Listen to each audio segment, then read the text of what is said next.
9 জোড়া কবুতরে 18টা ডিম পারছিল, 17টা বেবি পেয়েছি। আসসালামু আলাইকুম, সবাই কেমন আছেন? সকাল সকাল আমার কবুতরের ফার্মে চলে আসলাম। আলহামদুলিল্লাহ, মাঝে একটা ভিডিও দিছিলাম যে সব কবুতর আমার ডিম নিয়ে বসা।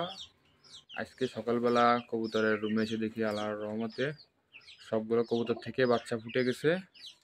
সবাই ভিডিওটি শেষ পর্যন্ত দেখুন, ইনশাল্লাহ সবগুলো বাচ্চারই ভিডিও দেখানো হবে। মাশাআল্লাহ, আমার একটা পেয়ার 2টা বাচ্চা নিয়ে বসে আছে কোলে।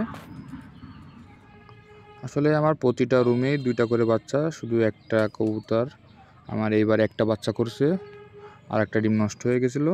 এই ব্যতীত আমার 18টা ডিম থেকে আমি আল্লাহর রহমতে 17টা বাচ্চা পাইছি মাশাআল্লাহ, এবং সবগুলো সুস্থ সবল এবং খুব ভালো সাইজেরই বাচ্চা।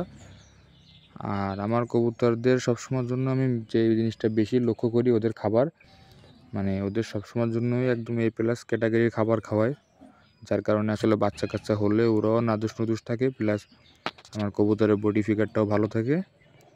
আর কবুতর সুস্থ রাখতে হলে অবশ্যই, বা এরকম বাচ্চা পেতে হলে ওদের যত্ন করতে হবে। আসলে কবুতর পাললাম, ছেড়ে দিলাম, খাবার দিলাম, ওইভাবে থাকলে আসলে হবে না।